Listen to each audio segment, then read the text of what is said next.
on the pulse of the road and the future of flight. From viral trends, policy shifts, we cut through the traffic to bring you the stories that drive us. Your fast-track guide to everything on the move starts right now.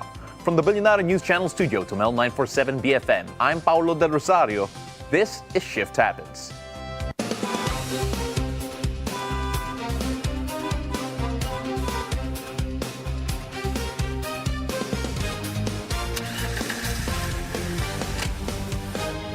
More and more Filipinos are embracing road trips, overlanding, and off-grid travel. The way we experience mobility is rapidly evolving. It's about freedom, comfort, and the ability to literally bring home anywhere the road takes you. Now, from weekend escapades to full-scale outdoor expeditions, pop-up campers are changing how people travel and explore. With advanced features like automated roofs, modular interiors, off-grid power systems, and fully customized living spaces. These mobile setups combine adventure with modern-day convenience. And here in the Philippines, a proudly Filipino brand is starting to lead that movement through world-class design, engineering, and craftsmanship. Behind every camper is a team of Filipino builders, designers, and innovators working to push the limits of local manufacturing. But more than building vehicles, they're building a community of adventurers, creators, and travelers who share a passion for exploration and the outdoor lifestyle. Now, to help us understand how Filipino innovation is transforming the overlanding scene, we are joined by two people behind the Pop-Up Campers PH.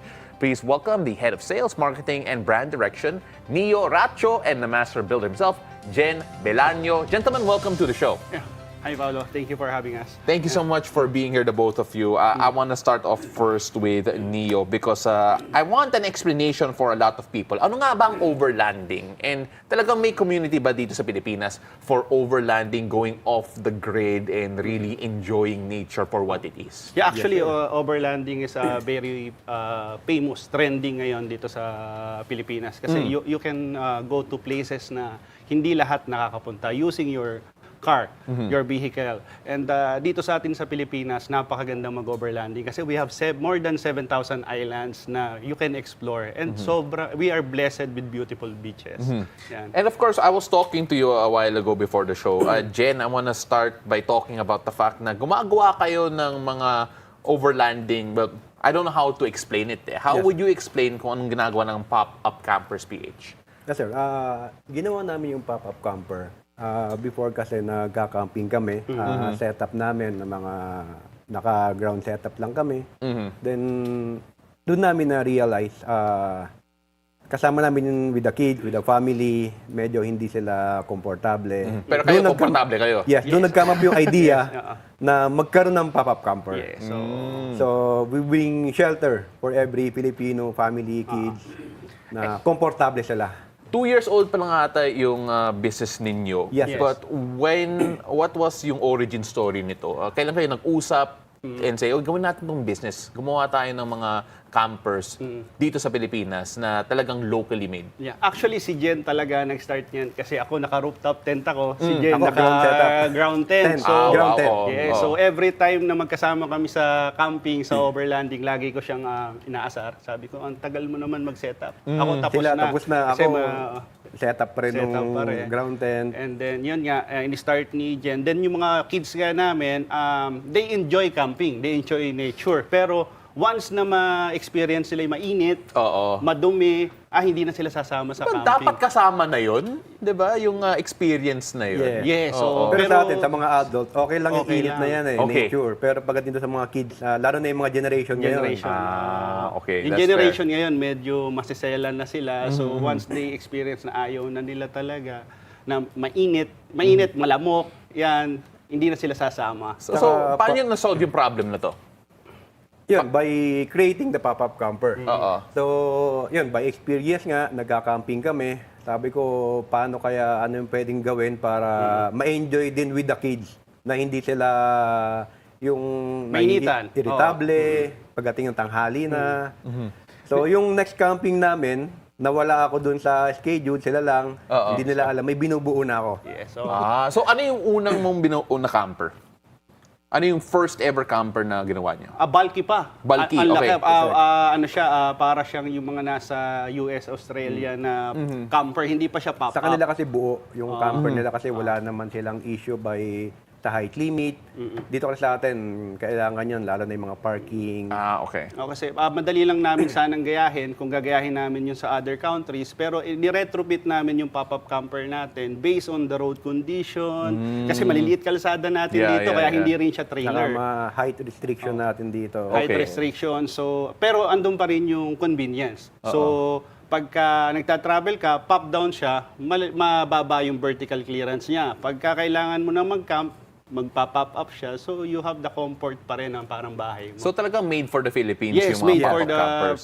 Filipino culture. Yeah. Okay. So ano yung reaction mo when you first saw yung gawa niya? Because hindi nga siya sumama sa isang trip ninyo. Then gumawa na siya ng bago. Ano yung reaction mo? Actually, pinagtatawanan ko siya kasi ako nga, sabi ko nga, ako yung first customer ni Jen. Okay.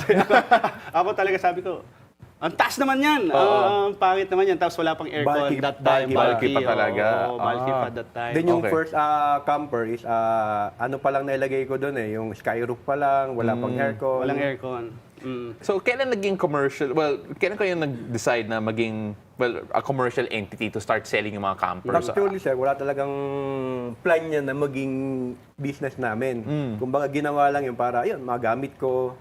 Para sa iyo lang talaga dapat. po. For friends lang. For friends lang. Pero naselos ka. Para resbakan lang niya.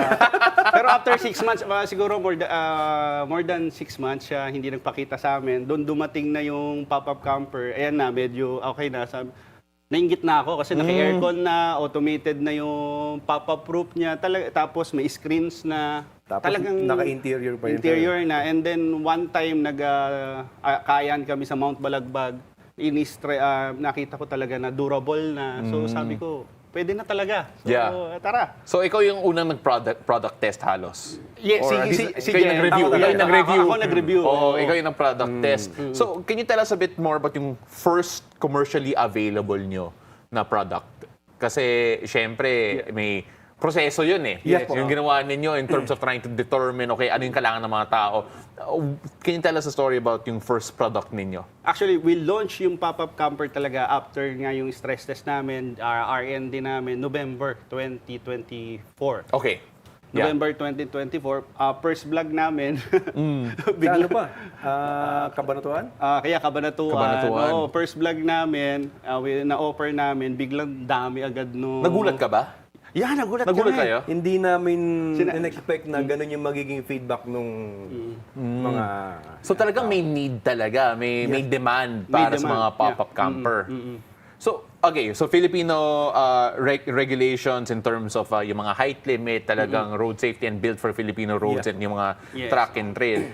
At what point did you feel na, okay, hindi lang siya commercially viable, but then this could be something na kaya nyong i-monopolize at the moment na to service yung community sa Pilipinas that talagang mahilig sa off-road, and to do camping trips with their family potentially. Yun nga, at first, talaga, inano namin na dapat wala kami modification din sa vehicle itself. So, Okay. yung pop-up camper kasi natin, it's a slide-in and slide-out na pop-up camper. Kung gagamitin mo siya, karga mo lang sa bed mo. Kung hindi mo na gagamitin, park mo lang sa bahay, iwanan mo. Pwede mong gamitin yung pickup trucks mo sa other business Pang-negosyo, na kargahan pa rin. Yeah, Magagamit yeah. pa rin yung pickup mo. Okay, so ano yung mga basic amenities ng isang pop-up camper? Let's start off first with siguro yung pinaka-entry level Yung basic natin. natin. Yung pinaka-basic. So what does the pop-up camper have na pinaka-basic na Yes, amenities? sir. Our basic pop-up camper has the aircon, sky roof, then a queen-size bed, Queen-size bed. Yeah, queen-size Okay. and also a U-shaped sofa. U-shaped sofa. That's the basic for the... Yan yung basic. Okay. Yes. Tapos may power supply din ba? Yes. Complete with the power supply. Complete with the power supply. So, how long did it take for you to produce yung basic product na to? Like, normally, ano yung timeline natin from when someone orders to yung actual delivery ng product natin? Before, sir, nakaka 3 to 5 units lang kami a month. Pero ngayon, kailangan na talaga ng expansion ng area. So far, kaya na namin ng 10 units a month. 10 units a Yes. month? Yes. Okay. Does it affect yung yung vehicle in general. Sabi niyo walang modification Wala, eh. sir. But then at the same time, siguro some people are worried about yung tires, yung suspension, and all of the other moving parts ng mga vehicle. How have you considered that, yung factor na yan? Actually, yung pop-up camper natin is we only 450 to 550 kilos.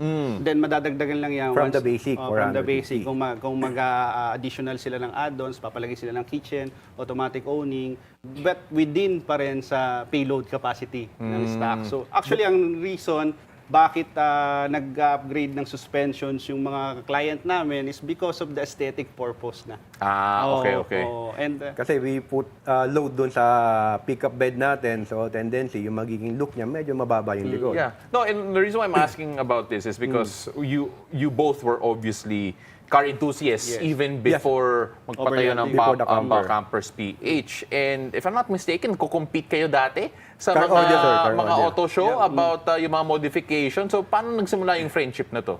yeah. Yun, ako before president ako ng isang car club and then si Jenny. Member ako. Member. Yeah, Okay, so okay. doon nag-start yung bonding namin and then partner rin kami sa construction business. We have a construction business. And then yun nga, nung na-build na ni Jen yung pop-up camper, sige, samahan na kita dyan. So, yun nagsimula. Isang ano lang, camping lang yun. Nagkwentuhan kami. Kwentuhan under the...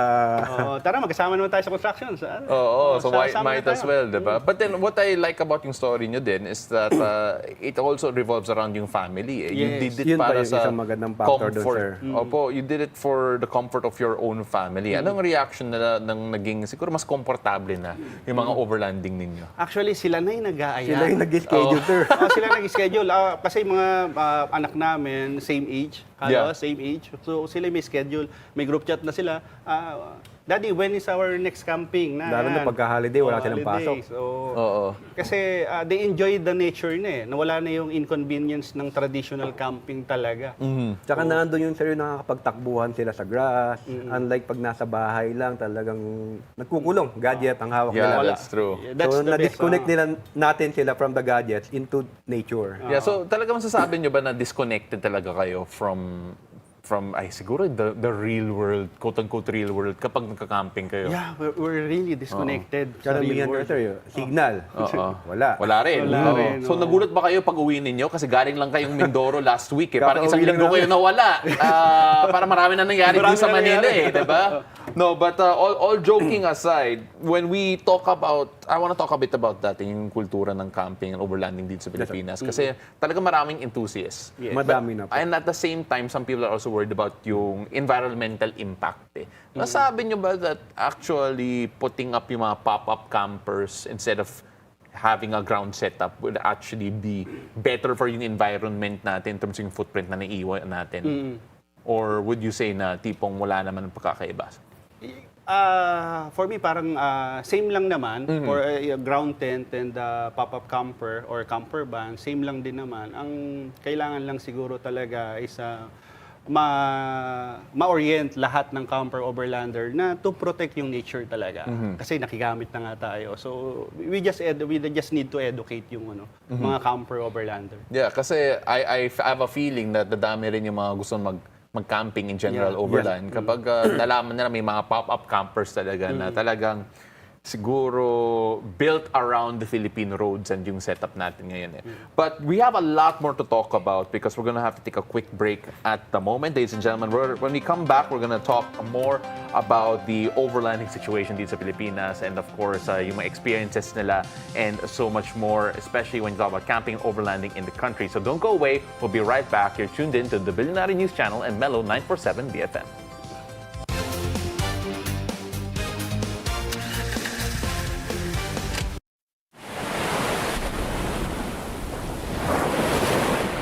Looking for the perfect escape? Discover Club Nalu, a serene beachfront retreat where stillness meets style. Nestled along the quiet shores of Bacnotan in La Union, Club Nalu is designed for slow mornings, ocean breezes, and moments that help you unwind. From cozy rooms and sun-drenched villas to relaxing spaces inspired by nature. Every corner invites you to pause, breathe, and recharge.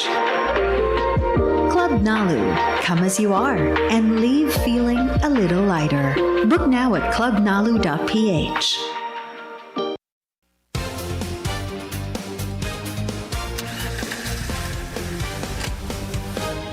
Welcome back. You're still watching Shift Happens. We're still joined by the man behind Pop-Up Campers PH, Neo Racho, the sales, marketing, and brand manager, and the head of sales, marketing, and brand direction, and of course, the master builder himself, si Jen Belanio, who is really genius. Genius yung That's my first real name, name mo eh. Oo, genius. And what a genius idea, of course, creating this para sa the Filipino overlander in particular. But some people are wondering siguro, kasi you're putting something pretty big at the back of yung mga pickup ninyo. Does the LTO have regulations? Are there any government legislations that you have to be aware of, considering this is going to be something on the road na talagang agaw pansin and people will have to be careful about? Our pop-up camper, sir, is we design na slide in, slide out lang po. So, wala kaming modification sa pickup trucks natin. Yung nga, sabi namin kanina, pag magkakamping ka, gagamitin mo, ikakarga mo lang, then may mga turnbuckles na kami nilalagay. Then after that, pwede mo ulit i-unload, iwanan mo sa garahe mo. So far sa ngayon, wala pang rules for the... And ano siya, nakapatong lang talaga siya sa bed. So it's considered as cargo. It's considered as cargo. Yes, cargo. Mga pickup truck Okay. kasi, sir, designed for cargo. Okay, no, that makes a lot more sense kasi syempre some people might be a bit worried. Actually, nakita ko nga yung dala nyo sa labas ng studio and I'm like, wow, okay, this looks different talaga. Actually, Talagang agaw pansin. that oo. one is a modified na. That's modified na. Hindi na siya yung katulad ng ginagawa namin. Parang another variant to offer po. Yeah. So, okay, we answered the question in terms of yung legislation sa LTO. We also answered the question when it comes to yung suspension. And of course, sanabi nyo, it's within the carrying load of every vehicle that you use. When we talked about the pinaka-basic. How many amenities can you actually put? Ano yung masasabi nyo yung pinaka-bongga na overland camper niyo, pop-up camper na nagawa so far? Actually, we have fully loaded na. May CCTV cameras. May CCTV? Yes, may projectors, May audio na rin, sir. sound system. Okay. And even the starlight sa ceiling. Ceiling. Yeah, ceiling starlight. So, yun. So talagang meron talaga, no? And I'm not really surprised that there's a big community for this, but then you mentioned yung nung nagsimula kayo, around 3 per month in general, I think, yung mga campers ninyo na produce ninyo because you're all manufactured by hand. Tama po ba? Yes. How many right now would you say have you sold in general in the past 2 years, considering na medyo bago pa kayo, you're growing as a company, but the demand is there eh. Yeah, actually we sold more than 100 already. More than 100 campers. And normally, ano yung price range natin? From 650,000 to 1.5 million. Okay. So when we take a look at yung business na to and the fact that it's growing, ano yung mga future plans ninyo? Because the demand has been growing, there have been more and more people interested. And I'm sure right after this, there will be a few more curious calls coming in. Ano yung mga future plans ninyo? Ikaw parang na-excite ka. Alright, so okay, Jen, ikaw muna. Si Pop-Up Camper kasi, sir, talagang continue innovation kami. Every time na magka-camping kami, na may mga na-discover kami na, eto, kailangan natin to, idagdag natin to. Mga needs talaga for the camping. Okay, sige. How about you? Yun nga, we started sa pickup trucks. Yeah. Yan, yun nga, slide in, slide out. Now, yung nakita natin sa labas kanina, that's our new product. That's for, we call it for serious overlander. Share use overlander. Okay, so Serious overlander. Serious overlander. Yes, so, can you tell us a bit more about that? Meaning yan, sila talaga yung off-road na. Extreme off-road. Extreme off-road. Yung tipong, sir, sumasayad na yung side ng pickup mo dun sa mga rocks. Okay, so where do people go to go serious off-roading? Where would they go? Quezon, Nakar, lahat ng off-road na roads. Remote areas na pinupuntahan. Remote areas. Na-try niyo na ba to? Like, gamitin yan for an off-road trip? Hindi pa. Hindi pa. Ito sir, 90% ano pa lang yan eh. 90%. Yeah, oo. So, ano yung dream nyo for this particular product? Like, what would make it different? The difference is it's for utility na. You can have all your recovery kit na. So it has a power station that can power even coffee shop. Yeah, Okay. even coffee shop, our power station can power that. Tapos they can recover kung may mabalahaw na other units, kaya na niyang i-recover.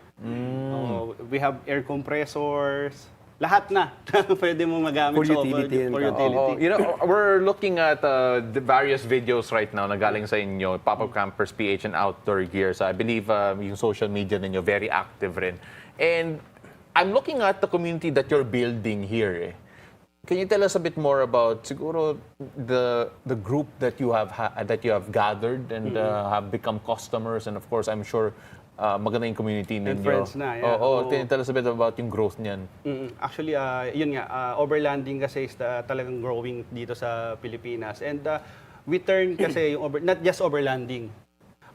We connect all outdoor activities dito sa Pilipinas. So, kung makikita nyo yung showroom namin, from RC crawlers, we have electric motocross, jet ski, ATV in our showroom, all in one. Hindi not just overlanding, kumbaga talagang total outdoor lifestyle. Yung binibuild na community namin ni Jen. Grabe. So how often do you come together in community ninyo? We started last week lang, Mindoro Loop, for Okay. supposedly 5 days That's lang. Ilan kayo nun? first time loop, no? Yeah, so Parang mini loop pa lang. Okay. 12 rigs. 12 rigs? Yeah, 12 rigs kami. Oh, no, that's fantastic kasi syempre we already know yung may mga motorcycle communities, mga moto club, and I wouldn't be surprised in the future kung may mga overlanding clubs na mga pop-up campers yung gamit Yes, nila. When we look at yung state ng camping dito sa Pilipinas, would you say na accessible siya? Camping here? Kasi alam naman natin kapag nasa abroad kayo, parang madali lang yung mga national park nila, yung mga camping. Madali bang maging camping enthusiast dito sa Pilipinas? Ito sir, kaya ang naisipan namin lagyan ng camper is yung pickup. Yes. Kasi ang mga pickups natin, it has a 4x4 para mas malayo yung marating niya. Even the mga remote areas, mga heavy off-roads na hindi napupuntahan talaga ng mga ordinary vehicles. Yeah, kasi the reason why I'm asking is because I'm sure there are a few people who want to try yung experience na to. So ano yung advice nyo for those who want to try overlanding for the first time, getting to know whether or not it's for them or kung magustuhan ng pamilya nila? What would you suggest? How would they go about it? We suggest if they don't want to experience yung inconvenience talaga ng traditional camping, go for pop-up camper na talaga. Kasi we eliminate the inconvenience. Gusto ko may sales pitch na kaagad, no? Diba? Tapos, pero if they want to really experience it muna, start from ground tent. Kahit sedan naman, and then look for any campsite na safe and secured. Yun, pwede nila ma-experience. Do you remember your first camping experience with yung family ninyo? I'm sure you've camped, without your family in the past. Pero nung nadala niyo yung pamilya ninyo, do you remember that moment siguro when everything came together for the first time? Yeah. We remembered, masaya sila at first, but during at night, hindi na. Hindi na. So, Kasi may mga insects na insects. irritable na sila. Yeah. Okay. Nahirapan na silang matulog. Yan. But then you started enjoying it yung nag-pop-up camper na. Yes. Okay. So again, it's there to bring the family together. Yes. Jen, when we look at the projects that you have so far, so right now under development right now is the serious off-roader Yes. that's happening right now. But do you have any other projects in mind? Siguro yung mga different ways to approach the product or other innovations that you want to try na hindi mo pa nasusubukan? Yun sir, as of na marami na kami naka-line up, hindi lang for pickups or camper. We have mga vans na Trailers. mga trailers, then Power even the station. mga command center na mga ano natin. And utilities, rescue vehicle.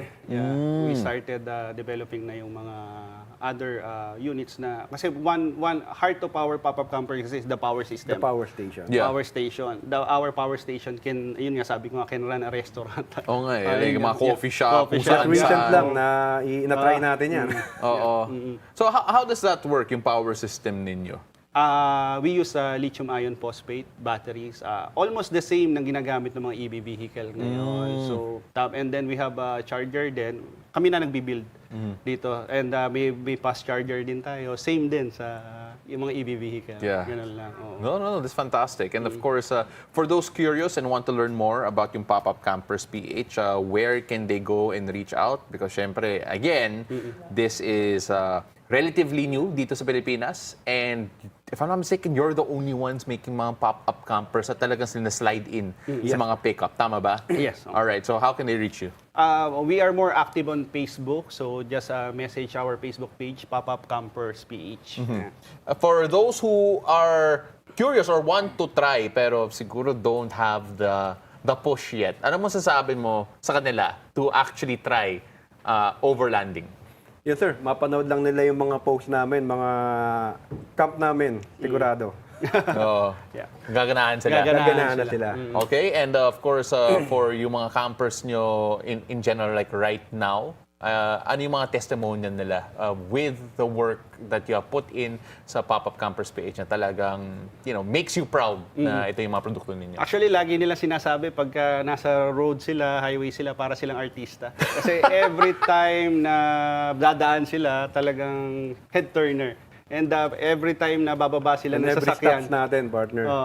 may magtatanong, saan nyo nabili yan? Saan nyo Nilalapitan pinagawa?" tayo, nagpapapicture. Oh, that's good. Sa campers na lang, hindi sa amin. Oh, Sa campers. sayang naman. Well, maybe after this, kayo naman. Kasama na dun sa mga picture na yan. Again, ladies and gentlemen, that is the Head of Sales, Marketing, and Brand Direction, si Nino Racho, and the Master Builder himself, si Genius Belanio ng Pop-Up Campers PH. Thank you so much for coming on and sharing more about yung Pop-Up Campers PH and of course yung experience na to. And hopefully, we can see more of that on the road very soon. Maraming salamat po. Thank you. Thank you. That concludes our roundup of stories driving the industry forward. Ako po si Paolo del Rosario. Join us again tomorrow on Shift Happens, your fast-track guide to everything on the move. Keep it here on BNC, the Billionaire News Channel, and Mellow 947 BFM.